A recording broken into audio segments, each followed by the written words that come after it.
just received a red.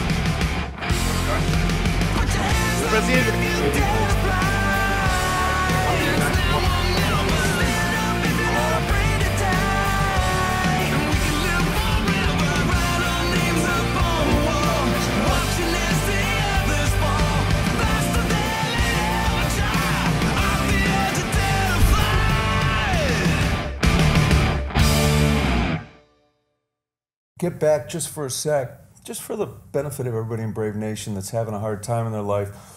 I didn't know that story that he'd had to learn to walk again, but Minotauro, of course, one of the greatest light heavyweights, if not the greatest fighters of all time, got run over by a truck when he was 2 years old, and he too had to learn how to walk. So, you know, Brave Nation, if you're going through a hard thing in your life, and this is one of the things that's very important to me, is that people watch fights, they don't just enjoy themselves.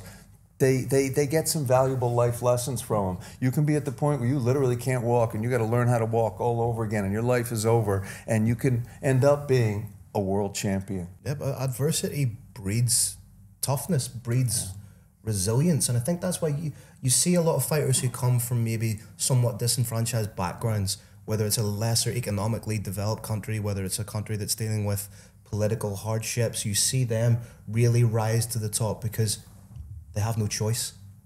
It's fight or bust. This is how you change your life. This is how you change your family's life. So again, it's an aspect we don't necessarily think. It's the human element of mixed martial arts that we sometimes just don't pay enough attention to. We see fighters go in there, we assume that they're superheroes, we assume they're infallible, but they feel pain just like us, they face hardships just like us. And I think the real lesson to be taken from that is that sense of resilience that we can learn from these guys that are essentially made of flesh and blood like we are, but can go in and do spectacular things. Yeah, that reminds me at Brave CF 49 Arabian Nights, I was just shocked by the toughness of all those fighters I saw. And I went to the Hawk and I was like, the fighters from Lebanon, how do they do it? And he said, it's a very, very tough country. Imagine you work for 10 years, you save up money to buy a house, boom, the bank disappears. And then there's an explosion and half the city blows up. And all of that difficulty that they've gone through really created some extraordinary fighters. You know, as you said, adversity, if approached properly, can drive you to even greater heights. No, definitely. Also, one of the points I feel something special about these athletes, I mean any athletes from any sports who have achieved something great, especially fighters, is that you know, we've seen a lot of stories, of rocky stories about guys coming from nothing. You know, they don't have anything, they don't have a life, the economic situation is bad. But what we don't put a lot of emphasis on is to appreciate that when you are in that position, you also have the opportunity to do whatever you want. I mean, you're not a middle-class family where you're saying that you're going to go to school, you're going to study, you're going to be a doctor, and you're going to come back. You know, there's a system built for them, and you can't divert from it. When you have nothing, you could either become a drug dealer or a gangster or an athlete, but you have those multiple options to do whatever you want. How do you come from that and still become a world champion from a place where you have nothing? That discipline to reach there, you could have the mental toughness and the heart to do it and the passion, but that discipline to consistently do that, I think that makes them even more special when it comes when you realize that what they've achieved. And for me, I think that's something that passing on to the young generation, it's always about that discipline, and you have to appreciate that discipline. And someone like, if you look at Brave 72, that one of the athletes that I look and I say that that's something special is Masen. And you're looking at a guy who's 5-time world Sanda champion, Wushu Sanda champion, 3 times Asian Games champion, silver medalist. He was a captain of the national team. He's working as an employee for the city's youth and sports department. He's a PhD in physical education. He's got all of those things going on. And you see that he's trying to pass on that knowledge, that discipline to the next generation, but also to become a 5-time world champion. I think there's nobody who's done better than that in the history of Wushu Sanda. No one has ever done better. There are 3 people that won 5 gold and 1 silver. He's one of the 3. He's one of the 3 greatest in the whole history of the sport. Unfortunately, a lot of people don't understand yet. They don't understand or appreciate Sanda. Sanda was created, it's based on hand-to-hand combat for the Chinese military. It draws almost entirely from traditional Chinese martial arts, But I think they wanted to create a combat sport that could beat Muay Thai, and it can. Because you've got Muay Thai. It's the most devastating, unbelievable striking art ever created. But if you add takedowns, you can beat it. If you can get a hold of each other and not just have to knee each other, if you can throw that person. And they used to do a thing called Lai Tai, where they fought on an elevated platform, and you got the maximum number of points by throwing them off the platform. This is back in ancient China. They kept that tradition for a while, but people kept falling on their heads and breaking their necks and ending up as paraplegics. So now it's done on a nice flat floor. But it is an absolutely devastating martial art. It's way underappreciated in mixed martial arts generally. Everybody knows Sambo, everybody knows Muay Thai, boxing, kickboxing, everybody knows wrestling. Sanda is underappreciated, and I am so happy to be behind the mic bringing one of the 3 greatest Sanda fighters of all time onto a global mixed martial arts platform. There's a bunch of highlights. There's a bunch of highlights at 72, but that absolutely is one of the great ones for me.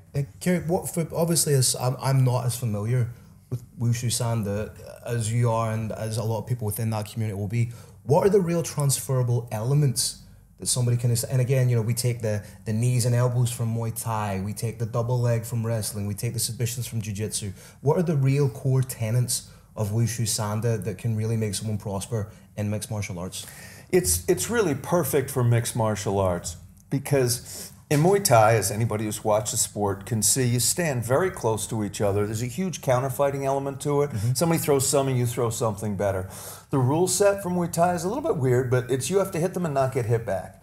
And so you're always, and if you hit somebody, they're going to hit you back, 'cause that's the nature of the sport. So the best way to hit somebody and not get hit back is to let them try and hit you first. Evade it, hit them, and then you can get out. That's what it's all about. And to do that, you have to be within a centimeter of not too close, not too far. Is that where the bladed stance of Muhammad Sahifi has been cultured from? Exactly. Once when you grab somebody, you can throw them, and once you can shoot with a double leg from the outside, all of a sudden the distance pulls back and back and back. Muay Thai at that long distance is worthless.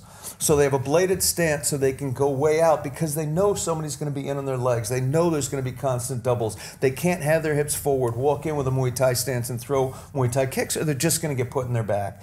So they blade so that their limbs can reach way farther out. So they play a different game. They're not going to stand and trade with you. They're going to kick you when you're way in the outside, where you're like, he's too far away. Ooh, he was too far away to hit me. And then if you're getting close and you try working your knees and your elbows, they're going to throw you on your head trying to break your neck.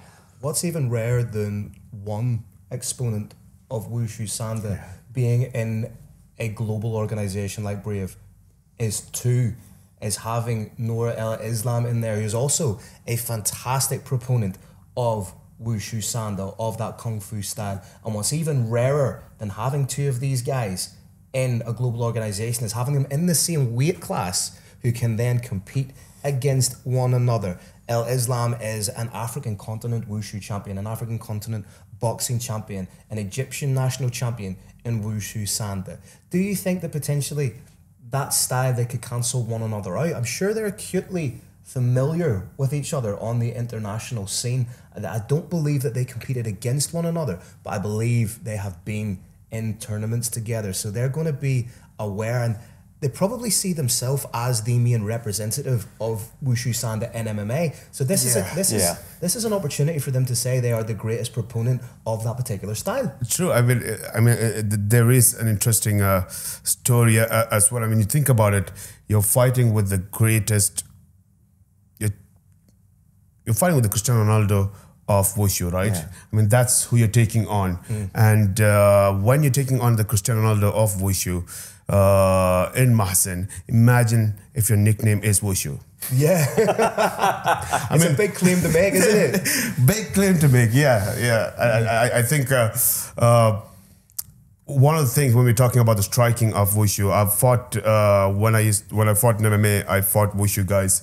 And I didn't know what Wushu was. How do you prepare for a Wushu guy? And imagine I didn't know what Wushu Sanda was. Right. You know, I didn't even know what it was because when I was young, when I thought about Kung Fu, we know there's a Wushu in Kung Fu, and then we thought that Wushu was the like the katas of with the stick with Jet Li does. Yeah. You know, and for me that was Wushu. I didn't know there was a Wushu Sanda style of Wushu. So when I heard that, oh, your opponent, he does Wushu, I'm like, amazing. Okay. What took you by surprise inside the cage then? 100. And the surprise is something interesting, right? And that's why I was thinking that when you ask the question about what makes them different from the other martial arts, I think we all come from a traditional martial arts, and I'm talking about guys who come from a striking background, whether it's karate, taekwondo, kickboxing, Muay Thai, whatever. All of these martial arts prepare you to strike and not even think about takedowns. None of them. We've never grown up. When you do taekwondo, I could go standing chest to chest with you and try to go a head kick, inside to outside kick, outside to inside, spinning back kicks. And I don't mind. There's nothing you're going to do about it, you know. And Muay Thai as well. I mean, we feel so confident to come in and use our shin to block the guy if he holds the leg, you know, and you don't care about the takedown. So none of the striking actually has, and we can understand that striking better, whether it's kickboxing, whether it's taekwondo, whether it's, everybody has their own styles, but we understand it really well. The problem with Wushu when I fought was I didn't know what they were doing. I mean, I understood that's a kick.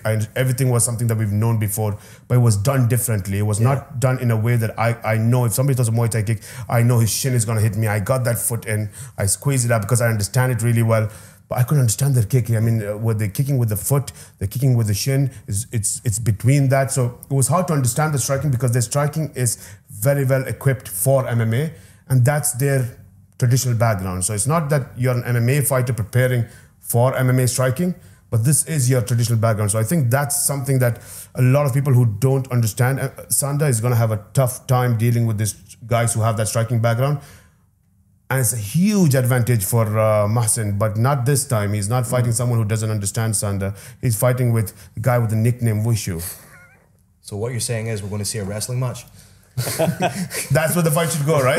Yeah. I mean, that's the interesting question. When you're a 5-time world champion, 3-time Asian Games champion, when you are the national team captain, you know, with all those achievements that you have, your mindset to say that when you're the greatest in the sport, I don't want to go and do baseball unless maybe you're Michael Jordan, but, you know, but apart from that, go and put all that on the line and go get into MMA and try to be the best there. I think it's a lot of respect for Mahsen for doing that. And I think that, and I'm sure that you know that when somebody has gone through that level of training in any sport, especially combat sports, the transition, they have the mindset. It's equipped. To humble themselves as well to being the best in the world at your chosen discipline. To then humble yourself to transition into, and that's, combat sports are not generic. They're not, it's not a blanket term. So to go from the likes of Wushu Sanda to humble yourself to be a relative novice then in mixed martial arts, I think that speaks to his mentality. But going back to, we jokingly said, is it going to turn into a wrestling match? Is it going to turn into a submission grappling kind of match? No. I think both these fighters want to prove that they are the best exponent of Wushu Sanda. I don't think they will be happy with anything other than a knockout win predicated on their traditional martial arts background. Definitely. Yeah, I agree with that wholly. I think it's going to be a striking battle, the likes of which really has never been seen before in MMA.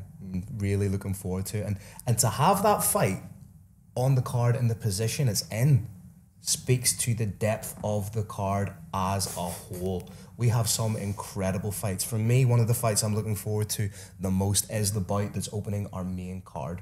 You have Ilyas Jarun taking on Iskariev, and that is a fight that has the makings of something very, very special. Jarun's only loss in Brave Combat Federation is to who? Sam Patterson, a guy that completely tore up the division. Ilyas Iskariev, if you look at his journey through Brave Combat Federation, his debut in Almaty, Kazakhstan, his hometown, he takes a fight on relative 36 or so hours notice. You know, comes in against the former lightweight champion of the world in Lucas Martins. What does he do? He taps him out. He taps out a Brazilian with jiu-jitsu. That's crazy. And then he goes on, he competes against the boogeyman, essentially, of Brave Combat Federation, Kuban Ichbek. Takes him 5 rounds for the interim title. People weren't doing that. People weren't doing that at all. It's incredible. While he had food poisoning. Yeah, while he had food poisoning. Yeah. Takes him 5 rounds. Now, I've had food poisoning calling a show, and I didn't do great. This guy fights consensus number 1, 2, 3 lightweight in the world, like a real dangerous guy. Takes him 5 rounds. That's incredible. That's crazy. Yeah. I think that with Olzas, that's one of the conversations we always have with him is his journey with Brave is, for me, I don't have to know anything else of his background, nothing else. His journey in Brave Combat Federation actually sells itself of what he is as an individual, what his mentality is, and what fighter he is. I mean, every time he was almost like, for us, for a promoter, that's blessing in disguise, right? When a guy can take a fight in 36 hours notice and you're fighting, and you're talking about fighting Lucas Martins. I mean, it's not like you're saying that I got to fight for you. You know, do you want to take a fight?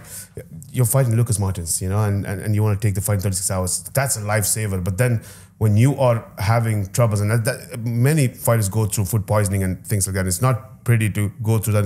You're not going to have the best hydration after that. So there's a lot of challenges that you go through with food poisoning, and to fight the champion, the current champion, in Kubanic is not an easy fight. To go with him 5 rounds, and we know how deadly Kubanic is when it comes to grinds you and takes the soul out of you. But then after that fight, who does he go on to fight? He goes on to fight Rolando Day and sent him into retirement. Yeah. Rolando Day, one of the most popular fighters in Brave Combat Federation, one of the most dangerous knockout artists we have seen. Gritty, determined, hard-nosed, now competing in bare-knuckle boxing. That shows you just how much this man loves a scrap. But competing successfully. Knocked out a former world boxing champion in bare-knuckle boxing. Askariyev went in and finished him. Like, literally separated him from his senses, sent him to the shadow realm, and forced him to place his gloves in the center of the Brave Arena for his last fight in mixed martial arts. We talk about Rocky stories. We had a little talk about Rocky stories and how these things come together. Askariyev, his career, as you say, not just as a whole, but if you take those 3 fights in Brave Combat Federation, you could write a movie script on that. Absolutely. And people would tell you that it was made up. True. Crazy. But yeah, again, that is a fight that I think has the potential to have, again, deep implications in the landscape of the lightweight division. No, definitely. See, for me, I love that fight. I know Olzas is going to be a story that, not just in terms of being a fighter, his achievements as a fighter, he's going to be a world champion. That it's more about his heart and his mentality. I think that's one of the things that is going to be a story to write about. Just keeping his fight stories outside. You can just talk about himself as an individual. But we were talking about one of the fights that I really look forward to is the debut of Rasul. I mean, we're talking about martial arts. We're talking about legends of the martial arts, like 5-time were the greatest. But to beat a greatest in their sport, I mean, Rasul is a guy who's world champion, #1 heavyweight in IMAF ranking. He's definitely doing his debut. But when you look at this individual and you see his background and you know that he's beat everybody that's in front of him at the heavyweight division and doesn't even act like he's a heavyweight division guy where, you know, you have limitations. He doesn't have those limitations. And to know that in his wrestling background, he's beat one of the greatest wrestlers to come out of US. And I'm sure that you must be familiar with Kyle Snyder. I sure am. Brave Nation, let me tell you a little story.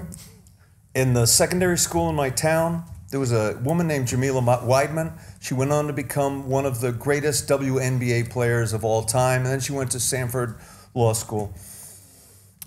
One of her teachers, Lebanese woman, was a friend of mine, and I said, "What was Jamila like in class?" She thought for a sec, and she said, "Jamila is God." I was like, "Whoa, I think that's the best compliment I ever heard." Snyder is God. He's God. He's an Olympic gold medalist. Okay, that hardly ever happens in America. He's a world champion. Okay, but on top of that, he was the youngest Olympic gold medalist of all time in America. He's the youngest world champion in wrestling ever to come out of America. The youngest. What that means is, because wrestling takes a long time to develop in, means he gets better and better and better and better. And he got beat. People talk about there's levels to this. I am having trouble with this. When I was a little kid, what got me into martial arts was kung fu movies, and the whole theme in the kung fu movie was two tough guys would fight, and then they'd fight the next level and the next level and next level, and at some point in wrestling, I don't know it as well as I know some other sports, the levels become out of sight, and they just go into that godly ether where I don't know exactly where they are. I just know they're floating up somewhere, shining and golden. But to beat Snyder is just impossible. I think at light heavyweight and heavyweight divisions, at the heavier weights, you really are looking for athletes at this level. I think in the MMA world today, you don't have that heavier weights where you can see that complete skills at the high level wrestling. I think Rasul is going to be that guy that can really dominate those heavier weight classes and bring that new energy, that new feel for what we're looking for from the heavyweight division. Not just two heavy guys punching each other, but heavyweights at light heavyweight and heavyweight division, guys who are technically really, really skilled. And we've seen him do that in the amateur level. You know, I mean, there's no question that at the IMMAF amateur level, there's no competition for Rasul. You know, he is the best, not just because he's got, they named him as the number one, but apart from that, I don't think there's a competition for him at the amateur level anymore. But I also don't think that there's many competition for him at the pro level at this stage. He's just doing his debut, and imagine that. When Murtaza Talha left the amateur scene, albeit at light heavyweight, there was a gaping hole left in those bigger weight classes for a dominant force. In comes Rasul, 13-0, undefeated, multiple-time world champion. It was almost as if Team KHK says, okay, you need one? We've just got one fresh out of the lab. Bring him in. And again, he is so dominant. I don't think he was birthed. I think he was made in a lab. He is that type of a dominant fighter. So again, it speaks to, and this is something we're seeing a lot more in the amateurs, especially at the IMAF level, and the diligence with which Team KHK Bahrain put focus on that developmental structure, because we're now seeing guys who are becoming so dominant in the pro ranks. Like I spoke about Murtaza Talha, and now we're going to see it with Rasul. He's a former Combat Sambo world champion, former IMAF, two-time IMAF world champion, a World Cup wrestling champion. And we're talking, this is the plaudits we're giving a guy before he's even thrown a punch as a professional. And that's the thing. I mean, you can't trust pro fights anymore. You know, I mean, where are they coming from? What's the background they're coming from? So I think that's key when you look at the development of athletes. Today, we're looking at these numbers. When you look at Brave and you're seeing these athletes starting at 0-0 and, you know, debuting the fight 1-0, 2-0, you really don't know where they're coming from. These are some of the best athletes in the world. For me today, when you take the guys like Ramzan and Rasul, for example, these are guys who could compete against top 5 in many promotions that's out there in their debut, and that's the level of quality that they have. But at the same time, you know, when you're looking at that, and we're talking about the amateurs, the KHK ranking, we mentioned about how good Ramzan is, and while talking about how good Ramzan is, just like Kyle Snyder, now he looks unbeatable, but there is someone who beat Ramzan in the amateur circle, you know, and that's an interesting conversation to have, that how did somebody beat Ramzan, and to see him in Brave 72 just after we saw Ramzan dominate in his pro debut in Brave Combat Federation, Kubanza. How good is that guy? One, he's a genetic freak. This is on the media day. I saw this guy do a standing backflip and then begin shadow boxing. And two, his record is so deceptive. 3-0 as a professional, but from the age of around 12, this guy was competing in essentially competition style fights. He is a veteran of over 150 fights. I can't remember the name of the particular. Let me wax eloquent for a moment. Everybody has their favorite for their own reason. This is the fight that I am most anticipating on this card, because I grew up in Africa, and because I'm something of a historian of the history of the sport, and I was actually there as all these different elements got started off just with jiu-jitsu. Quickly, folk-style wrestling got brought in, then kickboxing with Maurice Smith. All these arts have gotten drawn in. This is the global debut of Mukumbusu. It's a crazy story. Everybody knows capoeira, right? There are some capoeira fighters in MMA. It's the world's most beautiful martial art. The parent art of capoeira is called libanda. It comes from the Mongol people in what's now DRC, Democratic Republic of Congo. You stand in a circle, the combatants get in the middle. They used to punch, kick, and wrestle. They've lost the punch and kick aspect. Enslaved people were taken from that region to Brazil, and capoeira was created. In around 1957, as the colonial powers in that region were declining, martial arts started to become popular, and people there wanted to create a martial art that was just theirs. And so they drew in Western arts like boxing and wrestling. They drew in karate and taekwondo. But they also drew in their indigenous art, libanda, and they called it mukambusu. What does mukambusu mean? Gorilla.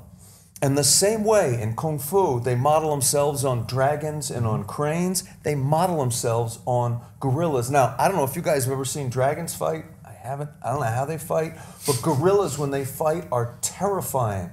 And they actually, in Mukambusu, they have a low stance. They wave their arms. They do hammer fists from the ground. And there are no rules.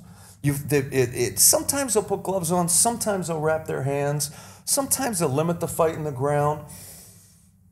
There's always a referee. It's typically just done on the street. They may take a big sheet of plastic and lay it down. You fight it. You can headbutt. You can knee. You can hit the groin. You can choke. You can rear naked. You can do absolutely anything you want. Eliezer had 150 fights, starting from the age of maybe 12 or so. Bare fist, headbutts, and he won every single one. And then he learned mixed martial arts. And the point needs to be made, yes, he's had 150 fights, but there were no weight categories. There were no juniors. Yep. There were no seniors. At the age of 14, he was fighting grown men. Not only was he fighting grown men, he was knocking them out. I saw footage. It was almost like a throwback to the days of Kimbo Slice backyard back in the day.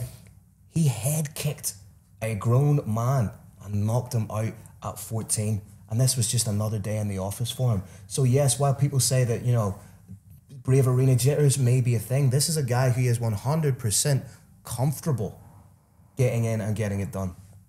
And Mukambusu, meaning gorilla, he sometimes actually does try to fight like a gorilla with double the hammer boom, fists, yeah. boom, and then the two hands slamming down, and that is why they call him King Kong. Yep, a man so fitting of his nickname. Yeah, gets on top, hammer fist, double hammer fist. The only thing he's not doing is beating his chest in a primal fashion. He is so dangerous, and again, just that primal fighting style.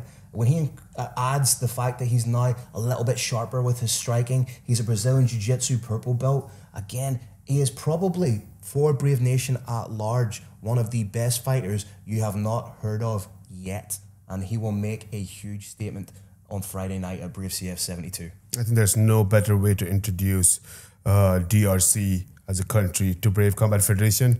If there was any fighter from DRC, that would be him. So we're extremely excited to introduce a new country, new athlete from that country to Brave Combat Federation, and can't wait to see him compete. And that brings the number of nations that have competed in Brave Combat Federation, I believe, up to 81, setting yet another record. So, must also be said, I'm not sure if we touched on it, but Kubanza is a two-time IMAF Africa Open champion. He holds a win over Ramzan Gitanov. So, and Gitanov, we've talked about the most dominant force as an amateur in the sport. Kubanza has a win over him. Not just, as we see so often in amateur mixed martial arts, you know, a decision win because, you know, you play to the rule set in the amateur. It's a little bit more restricted. He knocked him out. He hit a beautiful sidestep, pivot, rear hand, left uppercut.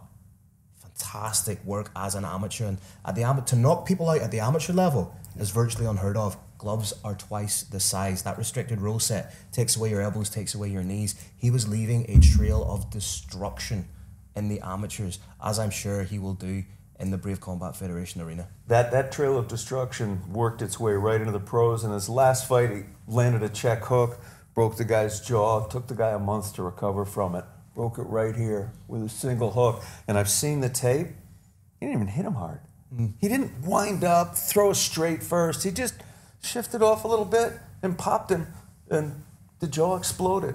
This Brave Nation, this is going to be some debut. I don't think anyone who's fighting him should be listening to this podcast after explaining about him. So no, but it is what it is. You want to go for the best fights in the world. That's what it is. And for us, it's not as Brave. Although, like Derek, absolutely 82nd country, the first athlete from DRC to come to Brave Combat Federation. So it's all historic for us. But for me, although this is amazing, what I'm looking at is not something new, but what's next, you know? I mean, we've seen Combat Kingdom, we've seen Brave grow from the Kingdom of Bahrain, become the most global mixed martial art organization in the world with 29 countries, breaking record previously held by Brave Combat Federation as well. So it's been a crazy ride, man. But what we've seen is a development of MMA in Bahrain. And that's something that we're always proud about. We speak about Team KHK, that kind of infrastructure, that kind of camp, when you have the best in every different disciplines of the sport. There's no question about the best talents coming forward, and you see them becoming the best in the world. But what's special about Combat Kingdom this time is to see what's next. You know, we always want to know what's next. We know Hamza Kohiji, one of the best athletes in Bahrain. I mean, the best athlete in Bahrain, one of the best in the Middle East. I mean, this guy is, for me, arguably one of the best bantamweights in the world. What's next for Bahrain? When you always ask, everybody keeps asking, what's next for Bahrain? And that's when, for me, this is really historic, and it represents a lot of things, not just about what's next, but also about what development we have at a grassroots development program we have here in Bahrain. And I think Mohammed Zubair Al-Samia is an example for that. When you have a 19, 20-year-old kid coming and becoming the greatest amateur record in Arabs MMA history. I mean, we've never had anybody win 3 medals at the 3 World Championships in IMAF, and to come and do that at this age, at 19, 20 years of age, I think it represents a lot about the development program we have here in Bahrain, the example of what Hamza Kohiji has become for the next generation, and his role to become something bigger than just a fighter, and how the young generation looks up to him.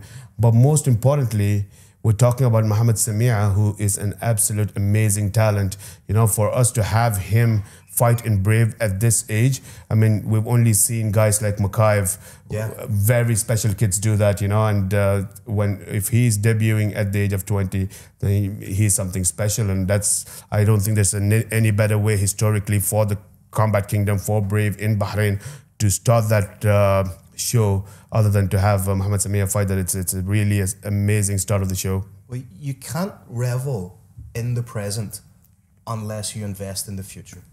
And that is exactly what we have seen so many times with KHK MMA, investing in not just the next generation, but the generation that will come after that. And like you say, Mohammed Zahir, yes, he may be making his professional debut, but this will be his 4th appearance in Brave. So the grounding to give a young fighter like that, as an amateur, the opportunity to compete in Brave. I think he competed in Combat Kingdom, Brave 42, 48, and maybe 67, was it, as an amateur. So he now has that familiarity under the bright lights. Again, bringing him along incrementally. Now making his professional debut in Bahrain with that background, that extensive amateur background. It really speaks to the grassroots investment that has been made in future generations in MMA. And I think that's something that an organization like Brave doesn't get enough credit for. We're not just about the here and now. We are not the what have you done lately for me organization. It is about creating and engaging with that sustainable model of mixed martial arts. Anyone can put on an MMA show and bring guys from all over the world, and then a couple of months later do the same. But to actually foster indigenous grassroots talent is incredible, and it takes time. It takes time to do, but we're going to see the fruits of that labor on Friday night when Mohammed Zahir makes his professional debut. Definitely, and it's not the first Bahraini fighter to fight after Hamza Kohiji. We've had a lot of athletes. I mean, the popularity of mixed martial art in Bahrain has grown dramatically. What's special about Mohammed Zuhair is, for me, we've actually discovered in Bahrain to see all that program, all the development program to happen and find a wonder kid in mixed martial art. That's Mohammed Zuhair. He's, you always find once in a while something special.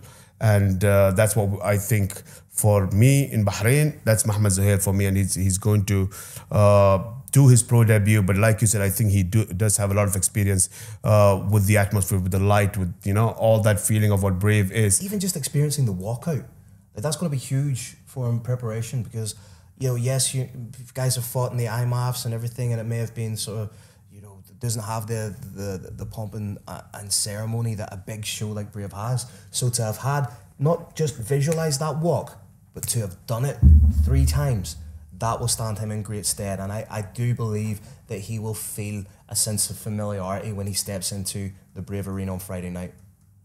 Definitely. I mean, see, Brave CF 72, wonder kid all the way to guys who beat world champions in other sports, to the greatest legends in their sport. We have everything in this card. I think so much of greatness in this card, special fights in this card. I have a feeling that the co-main event is getting shattered by so much of legendary fights that we have. I'm going to leave it for you guys to speak about the co-main event, because it is not, you don't have the greatest wrestler or the greatest this, but that for me is one of the fights that is so competitive, and 2 guys that they haven't brought anything special in their baggage, but a fight that I think is going to be one of the best fights. Again, I've said a number of times, the question often gets asked, what happens when an unstoppable force meets an immovable object? We're going to see that in our co-main event. And the fact that we're just getting to the co-main event now, again, speaks to the depth of quality. Mohammed Isradov is coming off a great win over in the States, gave a great account of himself. He, again, is that style of fighter. We all know what he's going to do. There's no surprises with his particular game plan, with his particular approach. But so far, 8 people have tried to stop him. 8 people have failed. He's taking on a much more experienced fighter in Gavashilishvili, who is 10-4 as a professional, who sets an incredible pace right from the get-go, has an incredible wrestling pedigree of his own. What I really like about his style, he's a little bit sneaky with it. He hits the single leg every time, but he has no intention of completing the single leg whatsoever. The single leg is the entry to the double underhooks, the entry to the trip takedowns. And I think that's something that we've spoken about, high fight IQ. That's something he has. Make your opponent think you're doing one thing, while simultaneously you're counteracting that by doing something different. So again, the dynamic, if you're a purist fan of mixed martial arts, if you love the technical nuances of mixed martial arts, this fight's for you. Yeah, what I wanted to say about that was that it has big props to Sam. This is brilliant matchmaking, because in Idrisov, you've got somebody, as you alluded to, with a very clear game plan. He is a very straightforward fighter. He knows what he's going to do. You know what he's going to do, and he imposes his will. The fight to counter that with is somebody who's tricky. If you just take an equally tough guy, he's not going to be at the same technical level and he's going to lose. But if you can find somebody who leaves little traps out there, he knows what his opponent's going to do, he knows what Idrisov's going to do. He starts leaving little traps out there. He does one thing and then does the unexpected. That's the fight to make it competitive, and that's what we got thanks to Sam. Yeah, great co-main event leading into a great main event, which is going to cap off a great week of events here in Combat Kingdom. Once again, Brave Combat Federation showing why Bahrain is considered the epicenter of global mixed martial arts. Definitely. Just a quick one before we end in, because a few days back when we had the last event, the hype behind Kamza, Sebai, the big boys and the big fights and the big viral moments, I think overshadowed something special that has happened that night. And the special thing that happened that night... That's my MC work. Thank you. No problem. Was...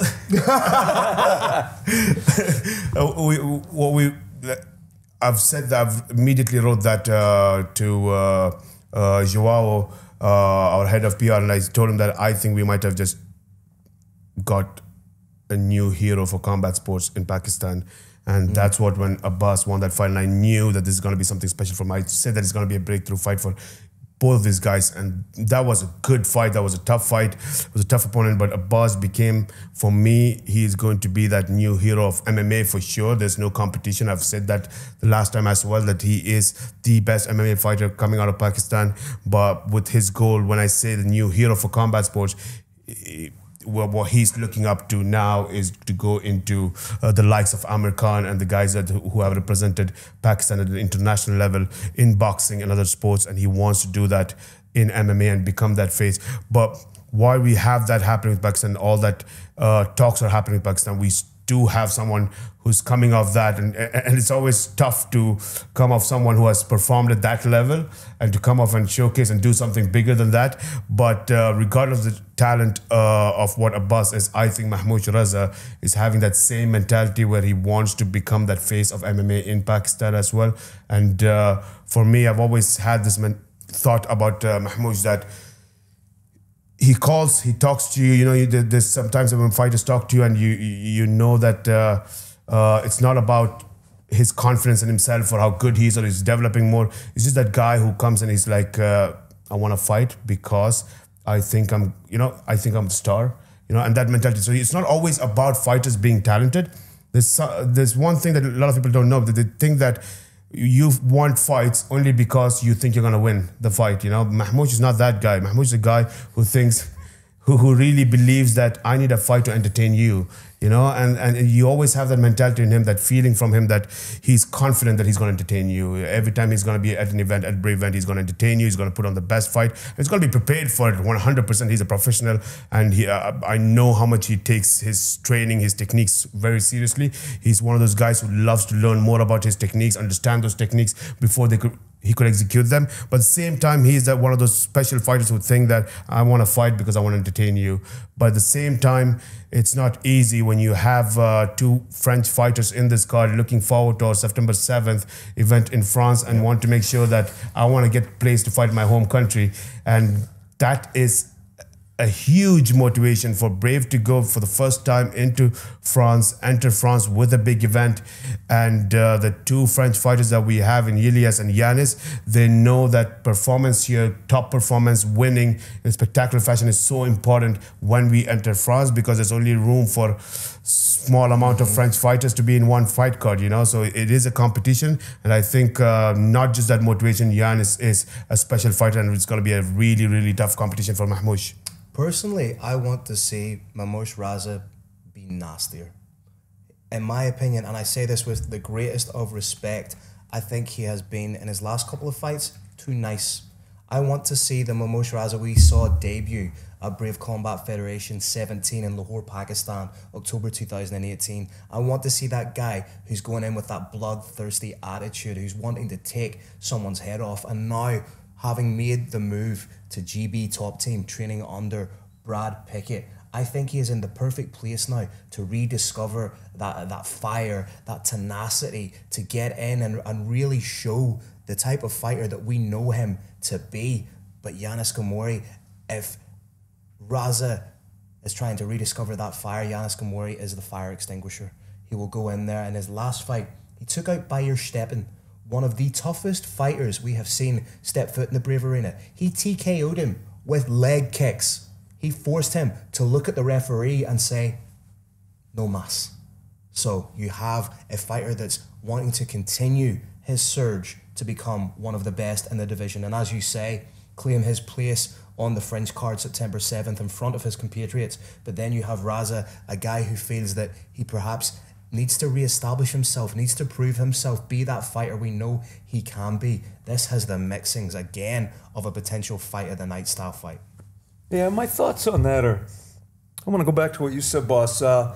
Abbas is one of the nicest human beings, one of the best human beings I've ever met. And you were talking about the importance, both for the fighter and for the nation, of having a national hero. I think one of the problems in mixed martial arts is that arguably the GOAT, John Jones, I've met him a couple times. He's not a role model. He's not as bad as they make him out to be in the media, but he's not a role model. Abbas is a role model for how to be a great human being. And Mimosh, I get this, I know him fairly well too. We've interacted an awful lot. Another absolutely terrific human being.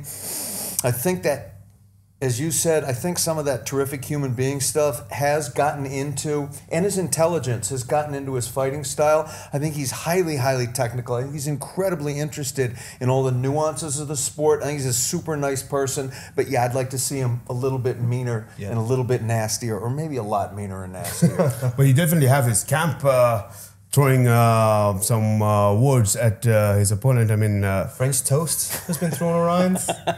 French crumpet. You just be careful what you wish for, because a fired up Yanis Gamori with that kicking game, 15-0 as a pro in K1. So this is a multi-sport athlete. This is a guy who's won regional titles in promotions in his native France, in England. He's taken on some of the best in the world. He defeated a Brazilian Jiu-Jitsu black belt who was a 7-time world champion. So he's dangerous wherever the fight goes. And strangely, coming from that K1 background, the majority of his finish wins are by submission. So not only a dangerous striker with a penchant for the submission. Well, that I believe that typically happens because you don't want to engage with him at the striking level. So people are just like, nope, don't want any of that smoke. They go in and grab him, and he goes, well, I got a game here too. Takes him down and taps him out. No, amazing. Guys, again, thank you for being here. Love talking to you guys. Our pleasure. And let's look forward to Brave CF 72. Let's get it done.